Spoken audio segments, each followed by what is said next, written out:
Bonjour Benoît.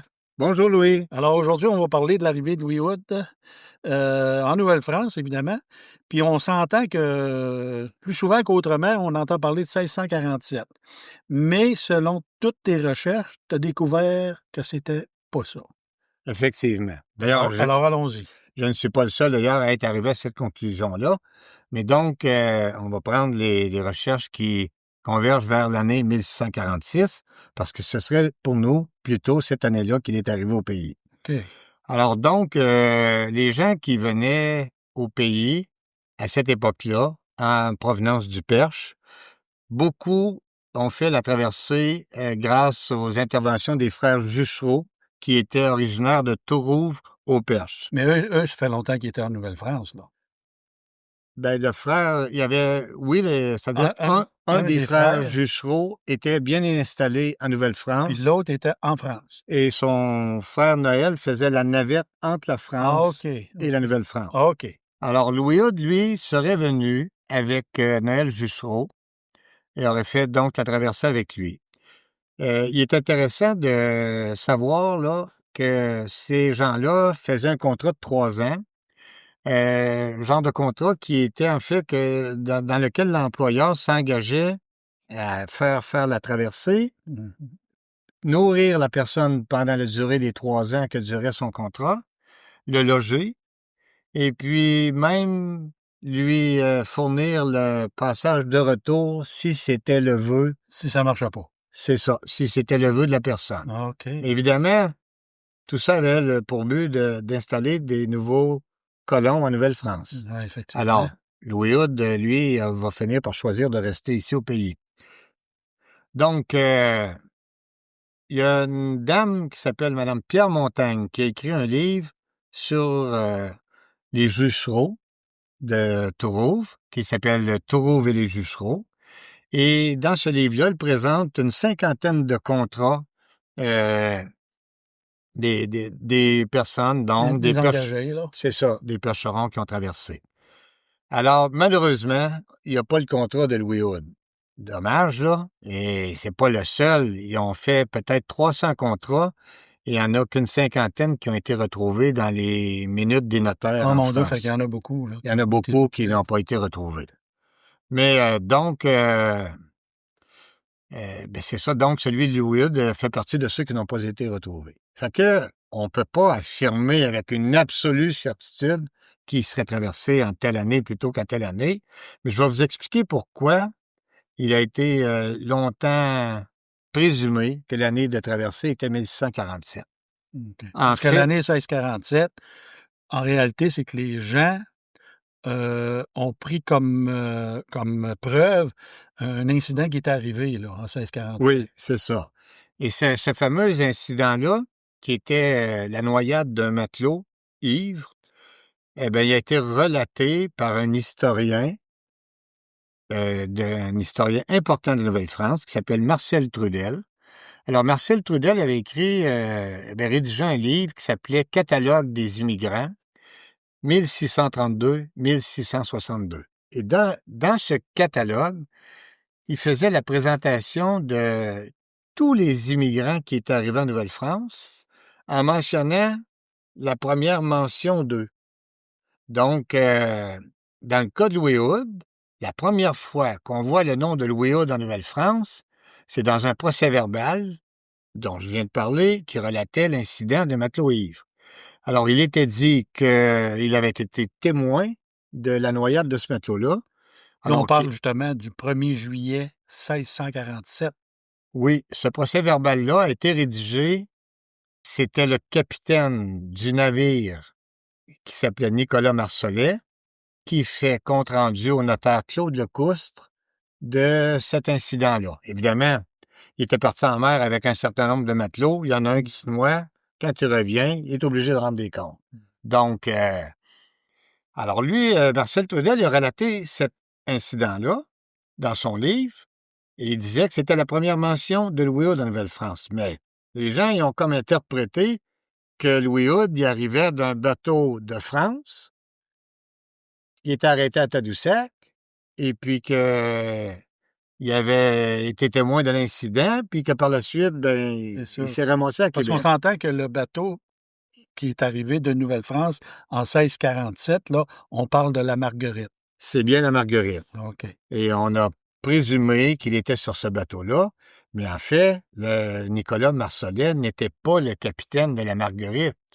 Nicolas Marsollet pilotait un bateau de moindre, quel terme utilise-t-on, là, de moindre tonnage, si on veut. Tonnage, oui, oui. Il faisait une navette. Nicolas Marsollet, en fait, est un commerçant. Il travaillait à la traite des fourrures, puis il faisait la navette entre Québec et Tadoussac. Je dirais pas régulièrement, là, mais à l'occasion, pour aller ramasser les pelleteries qui étaient apportées Ouais. par les Autochtones, et puis ramener Mais à ça ce moment-là, à on peut Québec. parler d'un navire beaucoup plus petit. C'était un navire plus petit. C'était quand même un navire avec un Oui, tonnage il fallait quand même la important. traite des fourrures et tout ça. Il C'est fallait quand ça, même important, là, un mais certain... c'était pas un canot, là, c'était Non, non, vraiment non. un navire.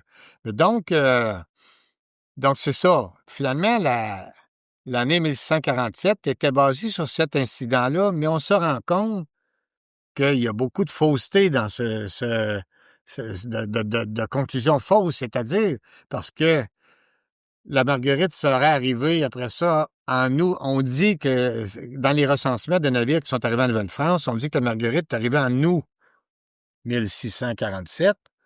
Alors, si la Marguerite est arrivée en août 1647, puis qu'elle aurait été en juillet, ça fait un temps vraiment long là, pour faire Tadoussac à Québec Ouais, ouais. à voile. Là. Il y a un mois qui se passe avant que le navire arrive. Ça, c'est un. Mais surtout, le capitaine, Nicolas Marsollet, n'est pas un capitaine de navire qui fait les traversées de France à la Nouvelle-France, mais plutôt des navires qui font la navette entre Québec et Tadoussac. Il y avait d'ailleurs à son bord, je crois, le père Jean Dequin à ce moment-là, cette journée-là. OK. Mais je Donc, comprends que quand tu dis que ça a pris ça peut pas, un mois, c'est trop long. Je peux le confirmer parce que moi-même, j'ai un voilier et puis je le fais en 3 jours là, de Québec à Tadoussac. OK, Donc, un mois, c'est pratiquement impossible, c'est trop long. ça serait surprenant, ça aurait Ben, été ça serait long, vraiment, c'est surprenant, ça, oui. effectivement. Et donc, c'est ça. Donc, est-ce qu'il y a alors d'autres documents qui pourraient nous permettre d'affirmer que Louis Hood serait arrivé en 1646? Oui, il y en a un, puis il est très important.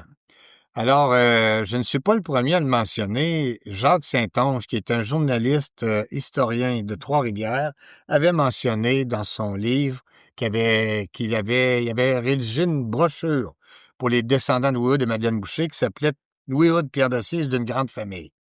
Et dans ce livre-là, il émettait déjà l'hypothèse qu'un document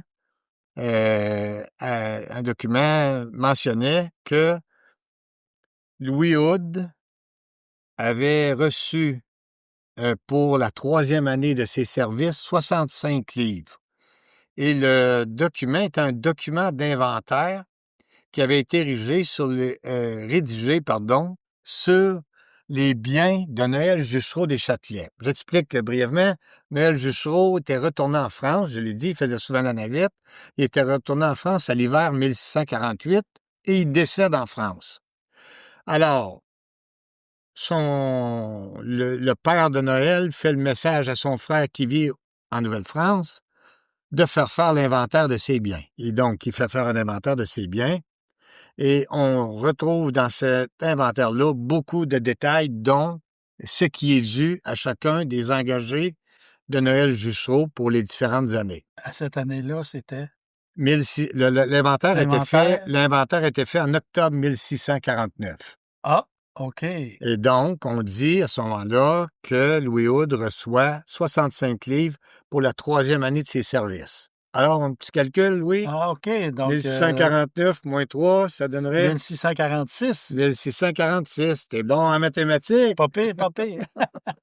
Alors, Ça a bien du bon sens. alors en plus, je l'ai dit tout à l'heure, Louis Hood n'avait pas de contrat, mais Pierre Tremblay, qui était sur la Marguerite, OK. avait, lui, un contrat avec Noël Juchereau, c'est-à-dire on a retrouvé son contrat à Pierre Tremblay, et lui, il est dit, dans son cas, qu'il reçoit 70 livres. Le montant, je ne suis pas tout à fait certain, mais pour la 2e année de ses services. Et son contrat, Pierre Tremblay, avait été fait en 1647. OK. Alors là, on est certain que 1647, puis donc en 49, ils reçoivent son dû pour la deuxième année de ses services. OK. Donc, autre argument pour dire que Louis Wood est arrivé en 1646.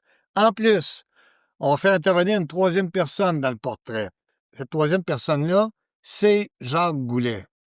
Et Jacques Goulet, lui-ci, le contrat n'a pas été retrouvé. Par contre, il est dit dans le document d'inventaire qu'il reçoit 20 livres pour la troisième année de ses services. Comme Louis Wood. Comme Louis Wood. Et dans le cas de Jacques Goulet, c'est certain qu'il est arrivé en 1646. À preuve, il est arrivé avec son épouse, qui avait fait la traversée tout en étant enceinte, et elle accouche à Québec. C'est-à-dire que le baptême est enregistré à Québec, en tout cas, au mois de décembre de cette année-là, de l'année 1649. OK. Fait que c'est certain que... Puis donc, lui, c'était dit que il était à la troisième année de ses services, puis sa femme...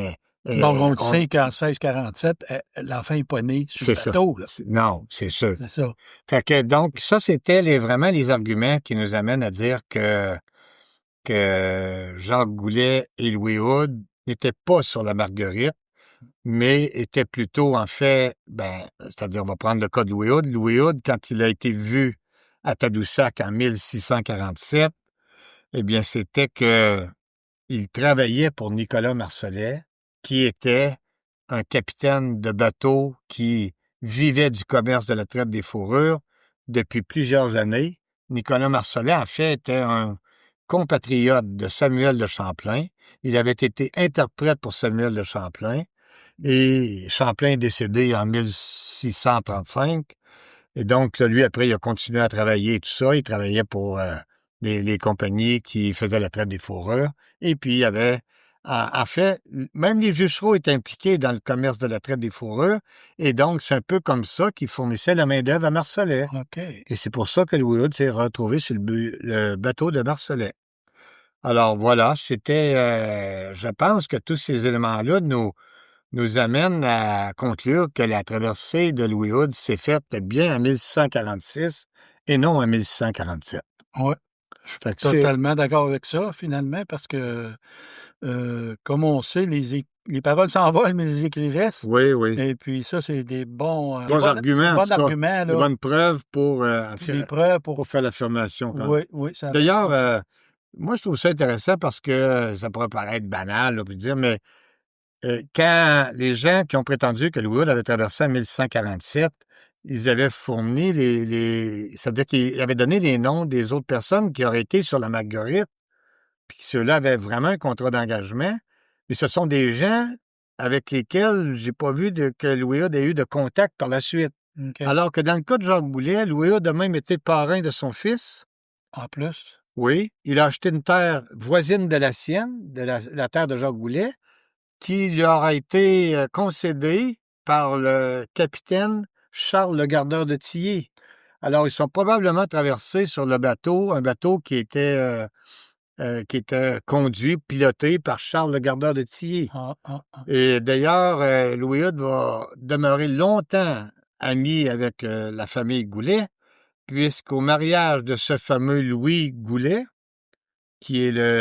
dont Louis Wood était le parrain, Louis Wood va être présent sur le contrat de mariage, il est mentionné sur le contrat de mariage de Louis Goulet quelques 20 ans plus tard. Bon. Fait que... C'est sûr qu'ils se connaissaient, là. Hein? C'est ça. On pourrait quasiment dire intimement. Ben oui, c'était deux Parce qu'on s'entend qu'en Nouvelle-France, à cette époque-là, tout le monde se connaissait, là. Oui, c'était deux bons amis, on va dire. Fait que deux bonnes exact. Alors voilà, c'était notre démonstration sur l'année d'arrivée de Louis Wood. Alors, comme vous pouvez voir, avec tous les arguments que Benoît nous a apportés, je pense qu'il n'y a pas beaucoup de doute maintenant que c'est pas mal 1646. Eh bien, merci Benoît pour toutes ces informations. Ça me fait plaisir. Qui clarifient la situation. Oui, puis j'espère qu'à l'avenir, les gens pourront transmettre la bonne information. Sur Internet, oui, la bonne information qui est que l'année d'arrivée est 1640. Propager la bonne nouvelle. Merci, au revoir. Au revoir.